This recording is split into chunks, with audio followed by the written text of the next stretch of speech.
Hi, you're listening to The Secure Developer. It's part of the DevSecOn community, a platform for developers, operators, and security people to share their views and practices on DevSecOps, Dev and Sec collaboration, cloud security, and more. Check out devsecon.com to join the community and find other great resources. This podcast is sponsored by Snyk.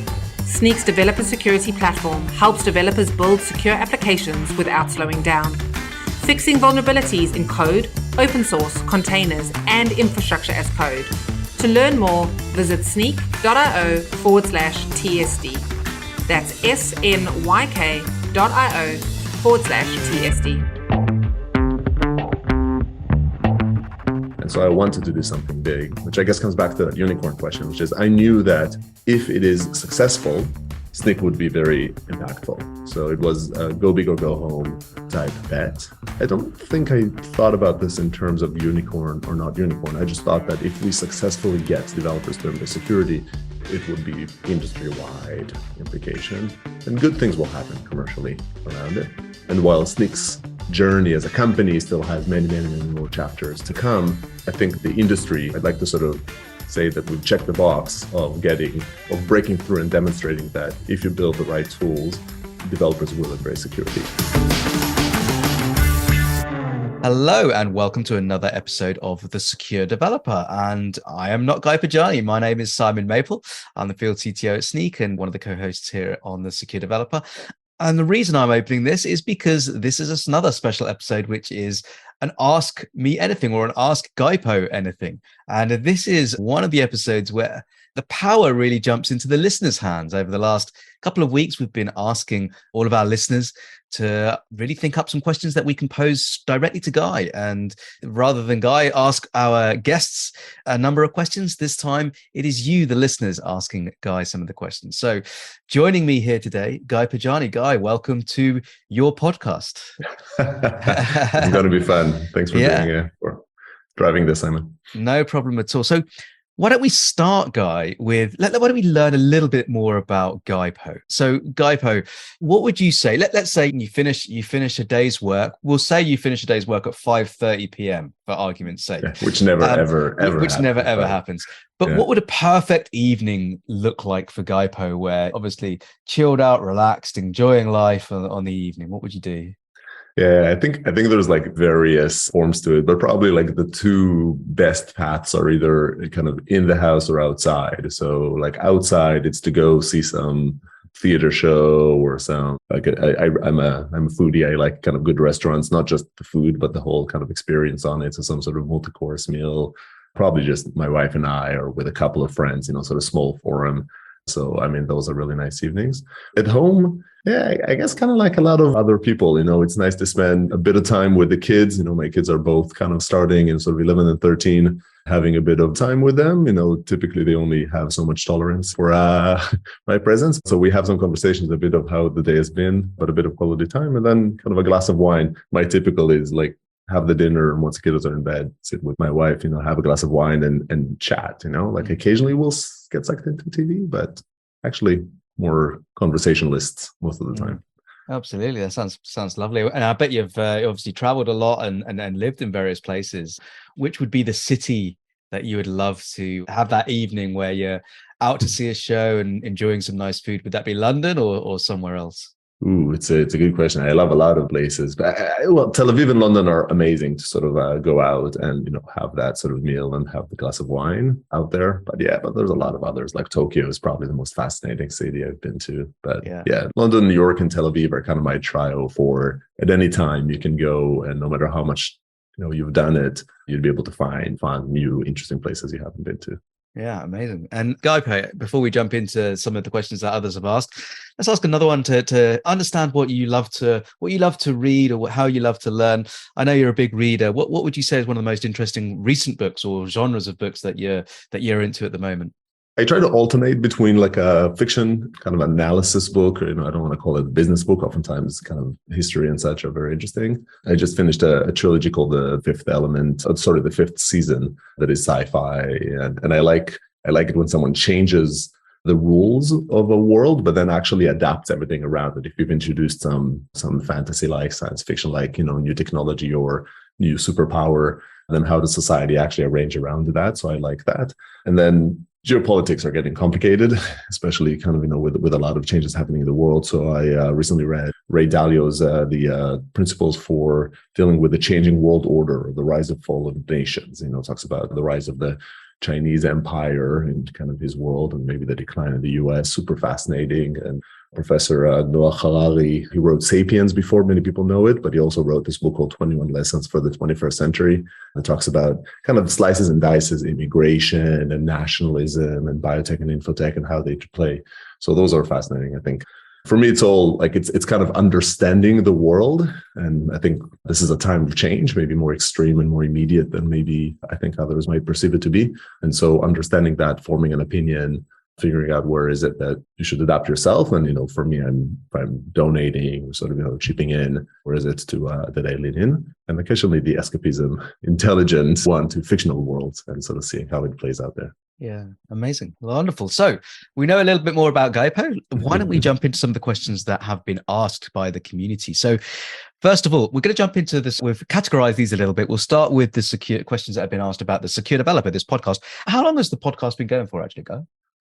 Probably, I want to say maybe 5.5 years now, something like that. Wow, that's great. And so, been a while. Yeah, absolutely. And still going stronger than ever. And the question comes in, being a lover of all things cybersecurity podcasts, I would love to hear what sparked the idea behind the Secure Developer 5.5 years ago then, Guy. Yeah, it was a combination of, on one hand, a general interest and drive, even with sort of the Snyk agenda and my own kind of a push to kind of do better sharing within the security industry. So before founding Snyk, I was a part of the sort of the DevOps movements, kind of the first waves in Velocity, and the Velocity conference and others were really like the performance industry, the operations industry were disrupted by DevOps. And I think a key part of that was people getting up on stage and talking about outages, talking about failures, talking about learnings. And my experience has been that in the security scene, that really doesn't happen nearly as often, definitely not sort of 7 years ago. And so at Snyk, like a core part of the ethos to begin with was, can we do thought leadership? Can we give people sort of platforms to give talks? We even further down the road acquired a conference called DevSecCon. So the podcast, when the idea came up, it was very appealing because it was an opportunity to kind of give security leaders a place in which they can share what they've learned, what they've done, maybe mistakes they've made. And opportunistically, you got triggered because we became part of a Heavybit, which now is a big investor. At the time was a bit more of a program, and that focuses on helping dev tools come up. And they had this great setup for podcasts. So I could be lazy. I could just sort of get a guest, come along. Initial ones were all in person. When I would fly to San Francisco, I would kind of get someone to come to the Heavybit offices where they had all the setup and do a recording. And they were great at sort of editing it and doing it. And for a good number of episodes, like a few tens of them, they still produced the podcast. So it was a great opportunity to try it out. So that was a bit of the opportunity taking side of it and leaned in. So, and it was a lot of fun. I got to say that, running a podcast is just basically goodness all around, because you get to talk to smart people and ask them sort of the questions that you're curious about. And then you give them a stage to share it with the world. And hopefully the listeners get something and learn something and come from it. So it's a bit of a win-win-win.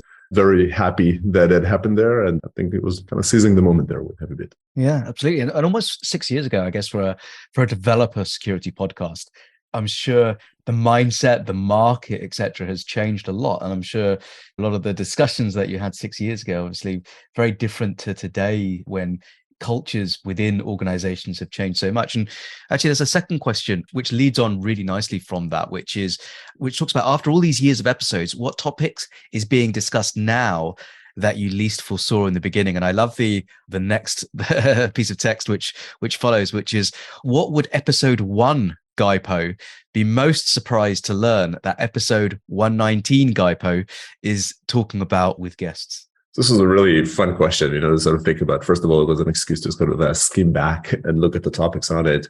So I'd say, first of all, it's actually amazing how much hasn't changed, and it's just sort of scaled. You look back to the first episodes of the podcast, They talk about engaging developers, techniques to sort of getting developers to embrace security, even sort of service mentality within security teams. They talk about security champions. They talk about security education, talk about measuring security, which maybe I'll get back to in a bit. So a lot of inclusion, but some diversity in security. So all of those topics are still alive and well. I don't know if to be happy or sad about that. I think at the time it was a bit of this tiny echo chamber talking about it.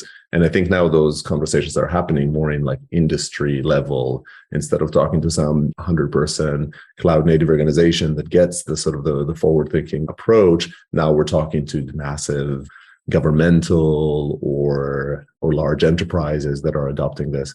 But I think the majority of it, amazingly, actually continues to be the same, just basically adapts to different contexts. And I don't think I'm surprised by that, because I think it's interesting to see it, but I think that was, I guess, at least on paper, the plan, the path that we're going down.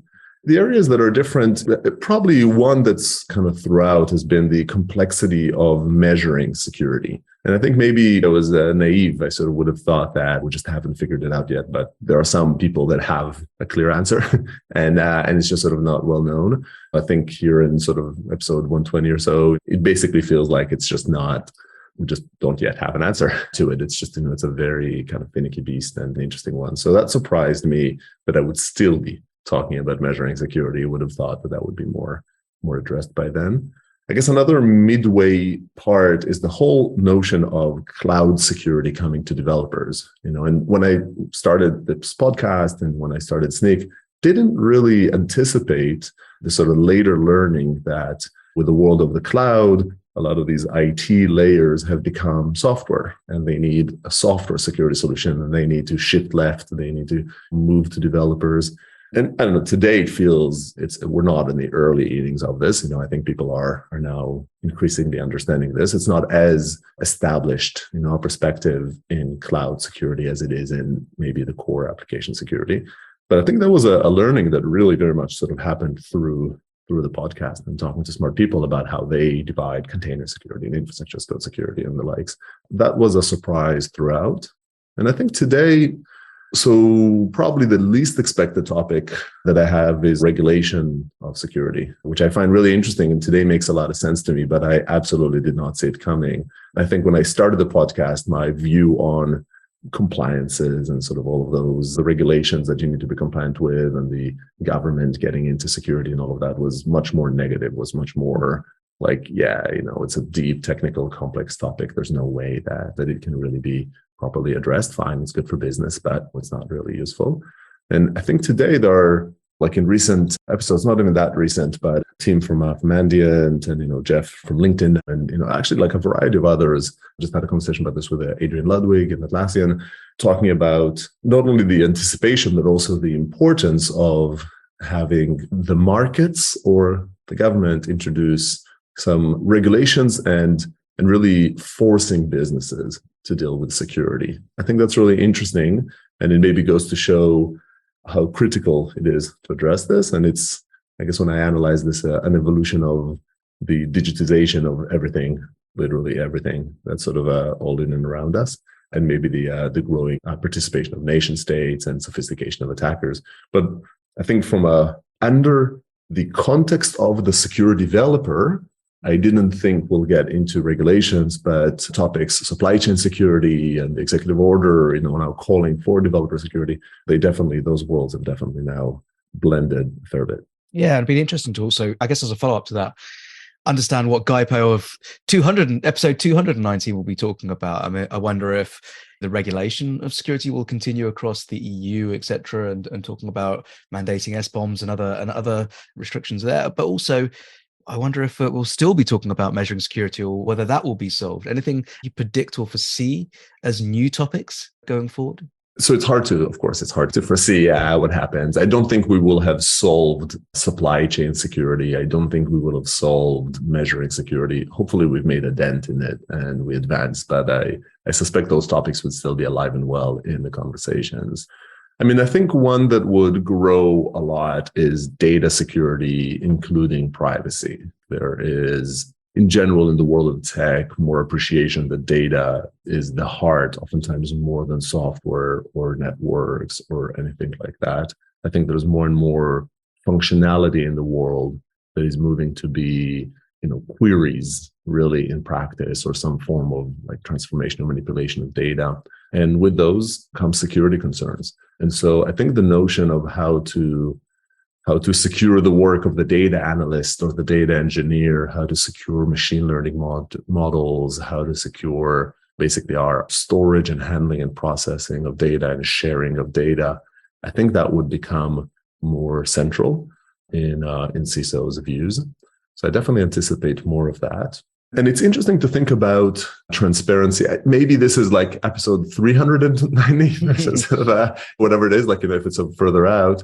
I think the notion of decentralized data assets, software, the whole world of sort of crypto and blockchain, not so much for the currencies, but rather as a processing model, as things that might run locally, but be somehow protected. But basically maybe this is the evolution of zero trust. Like when you think about at first the clients are anything, but are we going to get to a place in which the servers are anything as well? Compute might happen in any place in any way. And the implications of that to security, I think, is interesting. So those are two that the second is clearly more speculative. Data security, I feel very confident will grow. In fact, I'm almost surprised that it hasn't been yet. And I think supply chain security is kind of a rapidly elevated demand for attention has probably pushed it a little bit to the side. Yeah, very interesting topics. And it's great to hear that you just committed to another 200 episodes there as well, Guy. With working on it as long as people tune in. Wonderful. So I love this next question, which has been asked, which is actually reusing one of the questions you very often ask our guests, or pretty much every time asks our guests at the end of the podcast. If you had unlimited funds to solve a problem in the cybersecurity industry, what would it be, Guy? Yeah, well, so I guess, the cynic might say that that's basically 2021's reality, like you have unlimited fund to tackle a problem in security in a growth company, 2022, not so much. You're sort of a little bit more expectation of being responsible. But yeah, I'd be remiss to say it's like I'm literally dedicating kind of, the last 7+ years of my life to be tackling one of those, which is developer security. I remain as much, if not more, conviction about its criticality now. Fundamentally, everything is moving to become software enabled and needs software security solution. And the world is becoming decentralized software creation of digital kind of worlds is happening at the edges, at the teams, at the independent teams that are running it. And we need to equip them. So, that is, the top. So I'm kind of practicing that. I do have the luxury of doing some angel investments and things like that. I try to sort of stay out of trouble in terms of anything that overlaps with Snyk, but still sort of see a bunch of interesting evolutions in that security space. One that is interesting that comes to mind there is like the notion of almost pen testing as code and nuclei in project discovery. So that's kind of interesting. And there's a lot that's happening over there. But I'd say at a high level, aside from developer security, which is clearly the most important thing to tackle, along with supply chain security, I'd say it's actually the key solutions are less in security solutions and more in platforms, and trying to basically obviate away a whole bunch of security needs, just make it so the developers don't need to worry about them because they're just a part of the platform.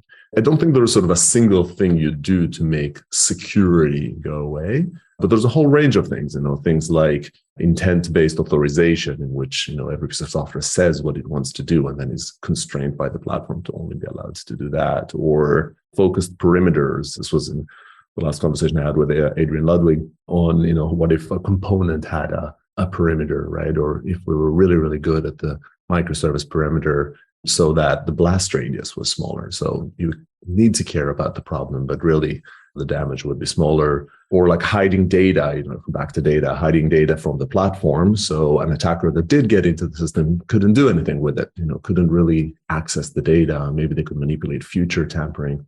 I think things like that.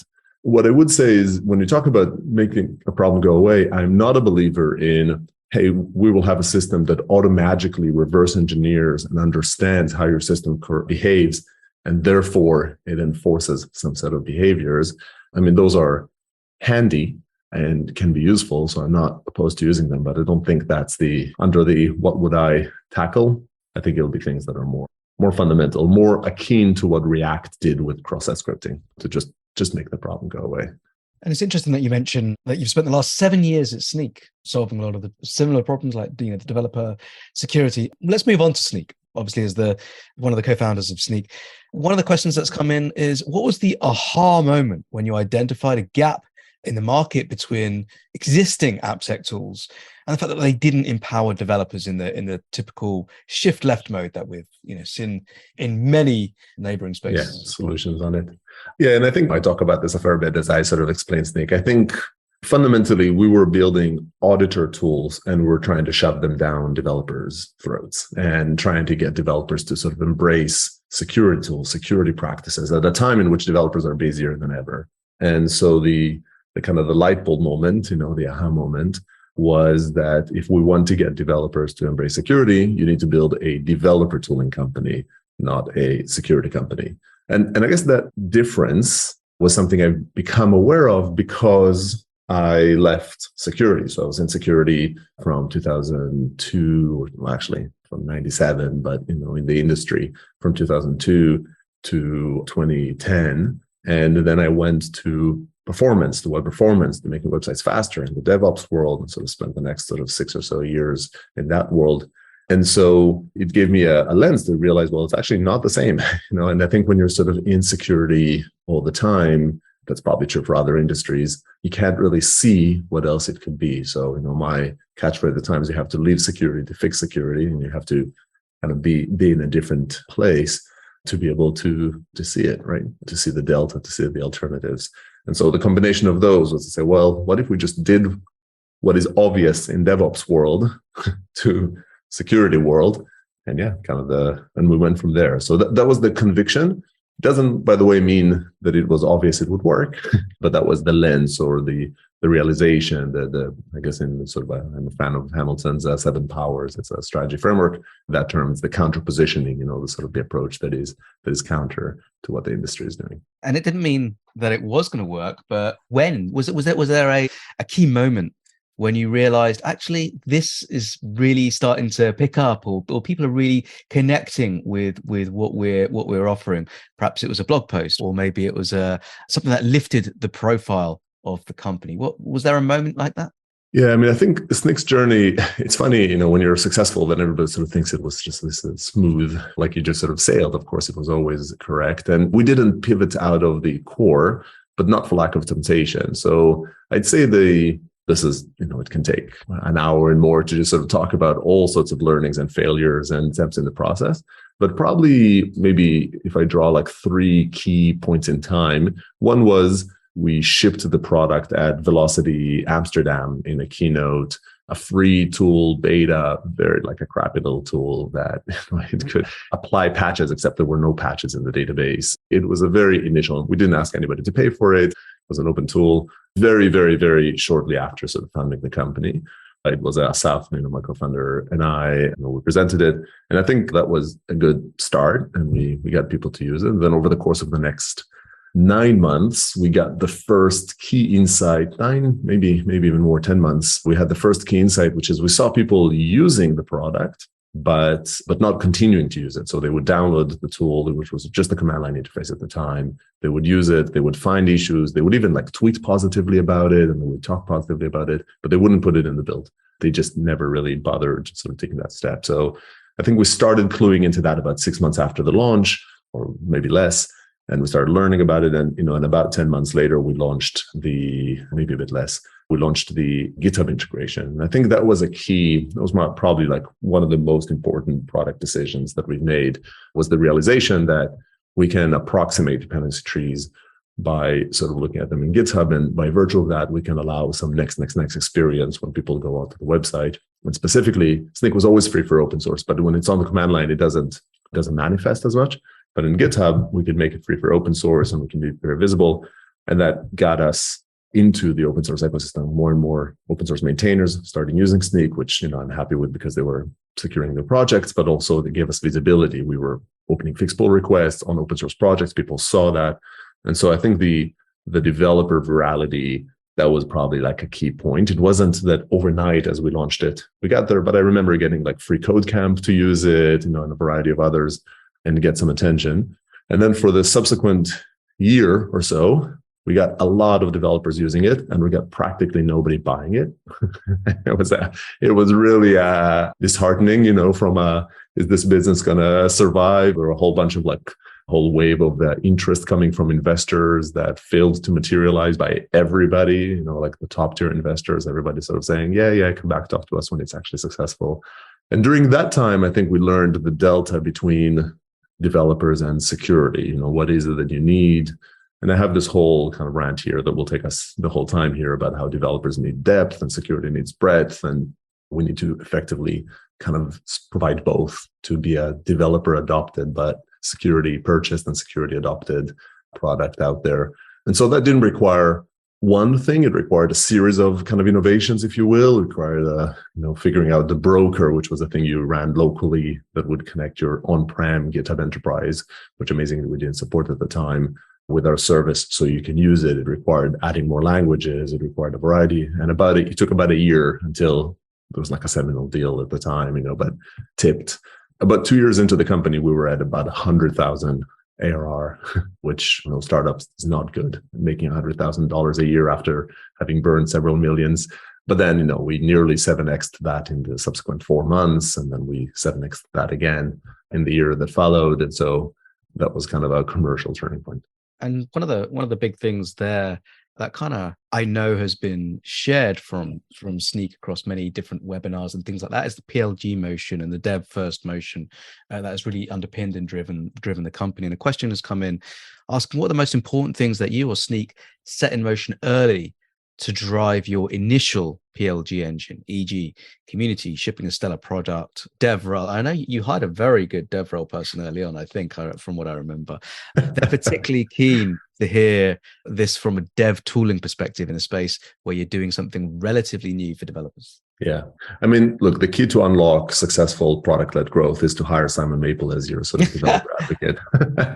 Yeah. No, that was definitely, by the way, an important, but I think not entirely kind of far-fetched over there is, look, product-led growth is a big motion, and specifically our kind of claim to fame and probably key accomplishment is to kind of unlock that world security in which, because security teams naturally, maybe let me explain this a little bit because I think it's important. So if you're a developer and you're coding in whatever JavaScript and you're deploying on AWS and you're using VS Code to code and GitHub and Circle CI, then you care about support for that stack. And if I support or don't support other stacks in my solution, it matters not at all to you. And because it doesn't, it just doesn't change your day-to-day lives. But if you're a security person and you need to tackle all this kind of growing, overwhelming number of threats and attacks, and you need to tackle, your code security and your open source security, and you need to do threat modeling, but also secure containers and the cloud and the human elements and security training and all these things, that's already plenty fragmented. And you can't multiply that by every tech stack in your organization. And so you need solutions that offer breadth. The combination is very, very hard. And naturally, the security industry, because the security people tend to sign the checks, tends to bias broad, even if it's shallow. And in turn, these types of broad solutions, they take a long time to evaluate. They need to appease the whole company. So they lend themselves to more sort of sales-led, top-down sales that are more involved. While developer tools that allow, hey, this little specific profile here, can I win those over, biases product-led growth and some self-serve adoption in which a developer just picks it up and uses it, or so the dev team does, et cetera. And that combo was really, really difficult. And so for Snyk to succeed in doing product-led growth, we had to adopt the dev tooling approach. And so we picked a specific niche that was big enough and small enough in Node.js. If you know the stories of New Relic and Heroku, which were so successful developer platforms over time, they, for instance, started in Ruby land and they stayed in Ruby land. They stayed only supporting Ruby for years before they expanded. So we picked Node.js, which we felt was adopted well enough to care, but was small enough that we can kind of make it to the top, if you will, and kind of become a known player in that ecosystem. And we're really, really focused on that. And that hurt us commercially. It's a part of the key reason that we couldn't make money for a while, because it didn't satisfy that need of security teams. But the very firm conviction we had that the most important thing is to break through to the developers, to get developers to embrace. And that if we succeed in that, good things will happen down the road, along with investors that were the right investors that have that conviction. That's what we did. I think from there, we evolved a whole bunch of important practices like the free tier and the sort of free for open source and the virality that drove. We built a commercial kind of scoring system called product qualified leads that we scored and all of that. But really, all of those are implementation details relative to this belief and conviction to say you have to pick a specific slice, focus on a user and a use case, the developer trying to secure their code, to secure what they're building, and provide them and open source security at that, or today often referred to supply chain security, and really focus on nailing that was the most important way to make it work. Had we deviated, there were many temptations. Had we deviated from that, we wouldn't have had the motion that we have today.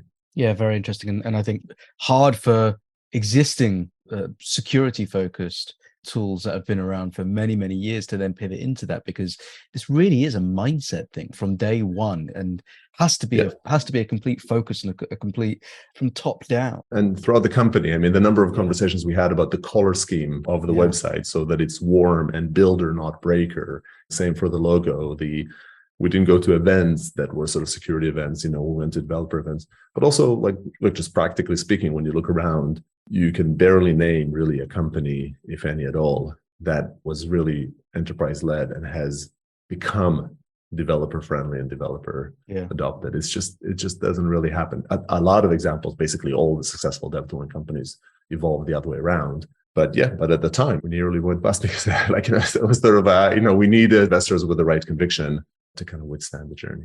And if we flip this round a little bit, another question that came in was asking the opposite. What was the hardest thing? And I think we'll probably answer a little bit of this in some of our questions.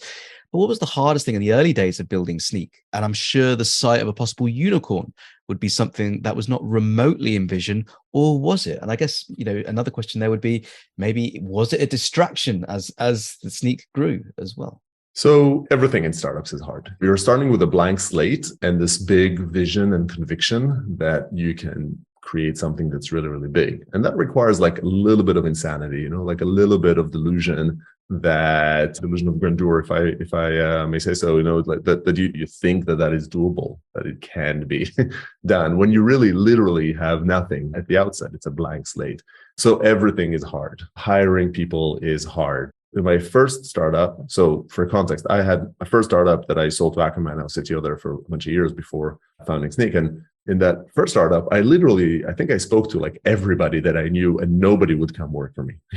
Like literally, nobody would make that leap of faith of sort of saying, yeah, Guy will actually found a company success. I was a good developer. I had a good reputation there, but like nobody really would do that. And only when I got a great co-founder that has already founded and exited a company and had some network, only then people was like, okay, we'll come work for you.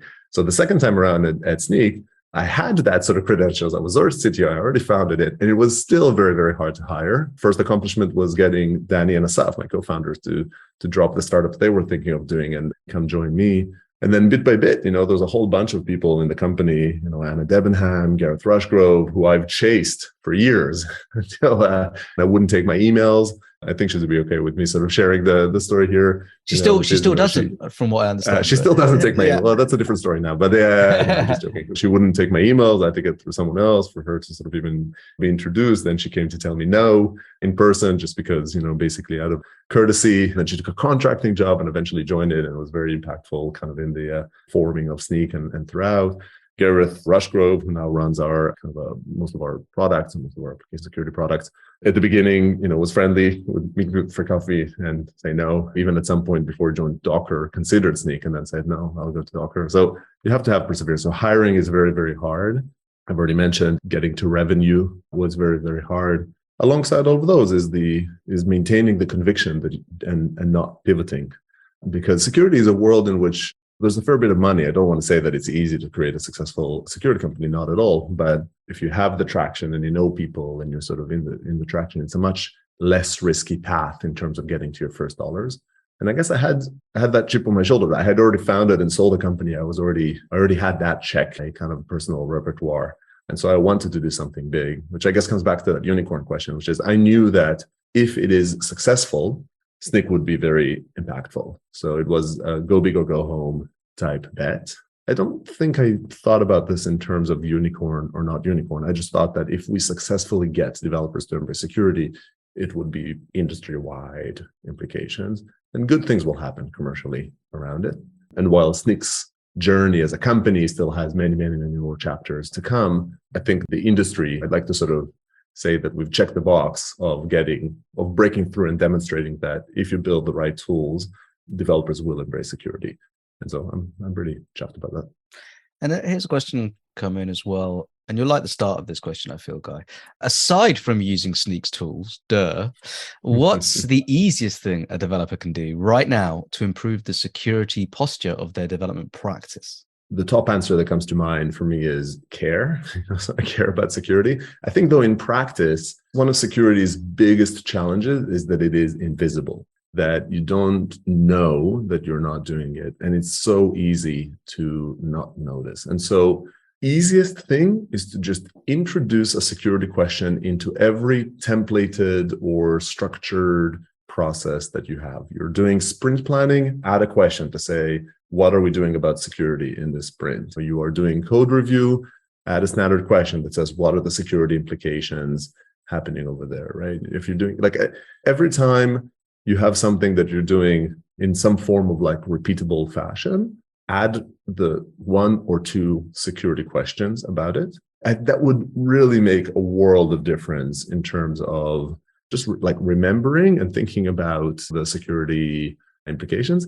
And my view is that the biggest challenge isn't the security expertise. It isn't measuring security. It isn't all of those, which are all legit and important problems, but it's just no op. It's just sort of the lack of action, because you don't know that you haven't done anything about security until it comes back to bite you. And so I think that's the easiest thing. It's true for many, not just for developers, but specifically I'd say for developers, just add the security question wherever you possibly can.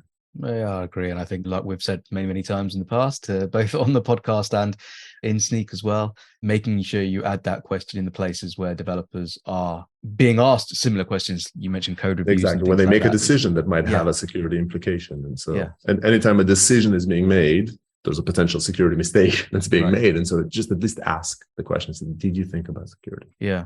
And a good follow on there, I guess. A lot of the time, I'm sure we have listeners from all types of different organizations, some enterprise and large organizations, but some equally startups, people with small organizations that have small budgets. What would you advise cybersecurity leaders with a small budget, or maybe free or low cost AppSec tools? What would you recommend that they try? So yeah, I mean, part of it we just talked about, which is just start by introducing security into everywhere in just as questions. I think the next step from that, and I'm going to get a bit maybe into tooling, is to celebrate security when it is well done. So similarly, security is not, it's invisible, but also when you do it, it's just sort of table stakes. Of course you did it. I think that's wrong. It makes security this thing that is all steak and no carrot. And so recognize people that do a good job. It doesn't cost you really anything. If you want to spend a few bucks, you can get them some sort of a security swag, some bragging rights type things they can point out to say, hey, they've done something well. And there's a million examples through the years here on the podcast about celebrating success and what you can do there. From a tooling perspective, I mean, yeah, of course you should use Snyk. Joking aside, Snyk is well, not the only one, does have a very substantial free tier, and it is for that purpose. It is so that it can accommodate and can be used by organizations, big and small, by teams just getting started. And it'll be anywhere from free to cheap, for you to use Snyk, if you're at a small volume, small size.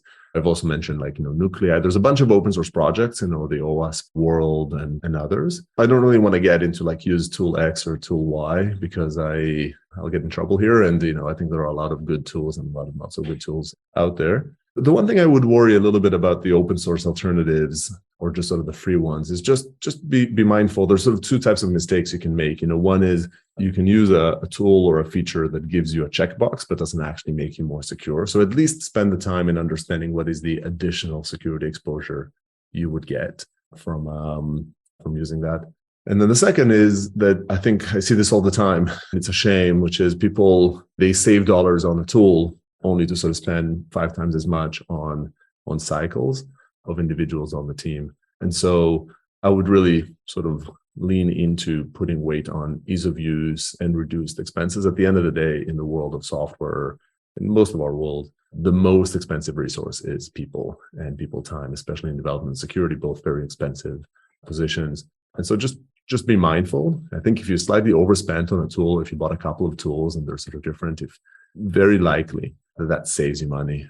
Others, I know that sounds like in Snyk as a vendor, I know that's sort of convenient, but I truly believe it, like I sort of think I see people being they're jumping through hoops and sort of being very pleased with the fact that they've built a tool in-house instead of purchasing it. And when you sort of find out how much time and subsequent dollars they've sort of spent on it and will continue to spend on it, maintaining this tool, I mean, it's really not the best equation for them to have.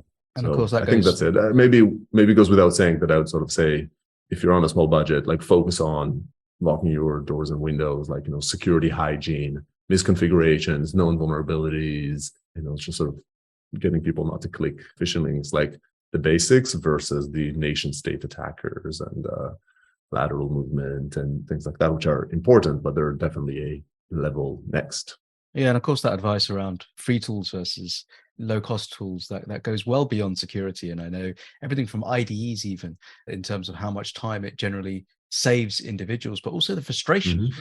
People enjoy work when they enjoy the environment that they work in, that they enjoy their jobs, and using poor tools or using a poor development environment can really affect people's willingness to work for those companies. You could argue, this is a slightly simplistic statement, that the whole existence of the name your open source project cloud, the sort of whatever so-and-so Terraform cloud, or there are many examples of it, is because, sometimes it's dubbed that it's cheaper than free to use a SaaS solution. You don't want the cost of operating those. Doesn't mean open source isn't awesome. I'm a huge fan. We're huge contributors. We're very much would encourage you to sort of use that, but you have to be mindful that there is a cost to using open source, and you want to be aware of that cost and make the right decisions in terms of your overall cost and cost of ownership for a solution.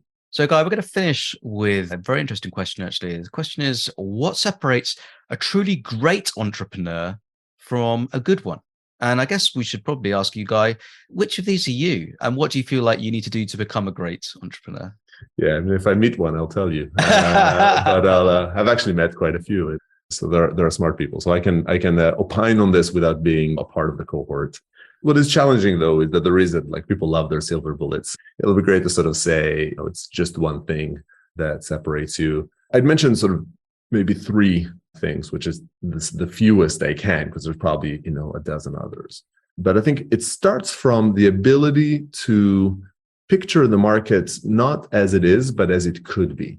So it's not about saying, hey, I'm seeing people spend this many cycles over here. I can automate this. I can improve that. Or people are asking for something, I can kind of provide to them with that.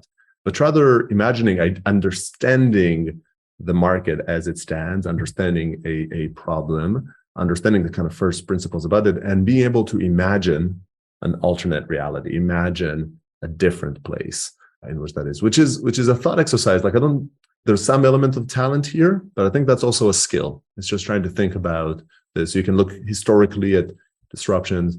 And so I think great entrepreneurs are able to not be constrained by kind of the current reality when they think about solutions. And I think a lot of the sort of the great founder-led companies, and they're because they sort of see a need and they're able to imagine a world in which that need is addressed. So I guess that's the core of it. The second part of it is the ability to collaborate around it. On one hand, it's communicate it and explain it. And people think about messaging as a marketing vehicle. They think about, like, I have the answers, and therefore I would kind of be able to condense it to all these simpletons around so that they can understand it as well. And I think that's just flawed. Really, what you want to do is you want to be able to collaborate with customers, with other people, on figuring out the solution and do it in a continuous fashion. So that requires you to be able to take feedback. And indeed, this not terribly common combination of confidence in that sort of alternate reality you're painting. People talk about the entrepreneurs have a reality distortion field, that you could get trapped in. But then you need to let others into it as well. So you need that confidence, but then you need to combine that with humility. You need to combine that with an understanding that you could absolutely be wrong. You could be wrong about the destination, but more importantly, you can be wrong about the journey. And so you really, really need to invest in seeing how are you taking to feedback. Do you just get defensive and try to push it out? Or do you try to understand? Generally, if people give you feedback you don't like, it's either because you're wrong and you need to learn from it, or it's because you didn't communicate your ideas well enough. You didn't explain. So either way, there's something for you to learn. And then you need to also get people along for the journey. So even when you're right, you need to be able to inspire people to grow them. So I think this notion of collaborating with others as you sort of shape your destination, and I know I'm kind of lumping in way more than one or three. The last thing I would say, and maybe this is more of the first or a second, is the focus on the customers. A lot of entrepreneurs, they build a great thing and they really focus on the thing they built. I like to say, like, nobody cares about your product, not when it's small and not when it's big. People only care about the problem that it solves them. They care about the value that it provides to them. And so why, oh, why? There are so many products that are saying, hey, look, this is this amazing piece of technology. It does this and this and this and this. And lead with that. It's just not relevant. It doesn't matter. What matters is, what problem are you solving for me? What pain are you solving? What is going to be achieved by me using your product? And so I think great entrepreneurs are just very, very focused on these types of sort of outcomes, on the user need, on the eventual value versus the minutia. It doesn't mean that there isn't some amazing piece of tech that they're building and it solves it. But I think if you're a great entrepreneur, you're focusing on the value you are providing, not the technology that you're building. These are many, many, many. I didn't add resilience. Of course, you need perseverance to be able to sort of take a lot of no's in the process. Again, alongside with humility, in which sometimes you actually are wrong and you need to identify it. So it takes a lot of things. But I do want to say that at the end of the day, I like to use the wavelength analogy. So I think when you go into entrepreneurship, then you need to brace yourself to a world in which the highs are very high and the lows are very low. And there's no real two ways about it. You're creating something from scratch and you found it. And within the same day, very like minute things feel like they are the best or the worst ever.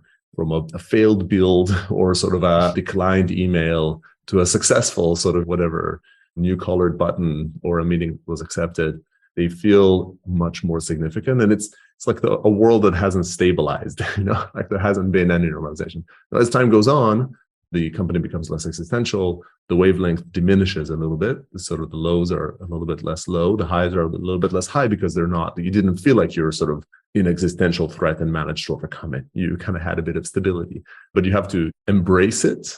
And it's not easy, but it's also really, really fun. Awesome. Well, Guy, that brings us to the end of this episode, and a massive thank you for all the insightful answers that you've given, and very open and honest answers. So thank you very, very much for that. And also thank you to our listeners for providing us with all these great questions that we've posed to you here today. And I'm sure we'll run many more of these AMAs with Guypo and others. So feel free to let us know what you think of the format, what you'd like to hear more of or less of in this format. And we'd love to hear directly from you. Okay, till next time. Thanks very much, Guy, and we'll see you on another episode of The Secure Developer. Thanks for listening to The Secure Developer. That's all we have time for today.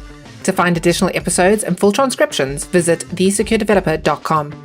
If you'd like to be a guest on the show or get involved in the community, find us on Twitter at @DevSecCon. Don't forget to leave us a review on iTunes if you enjoyed today's episode. Bye for now.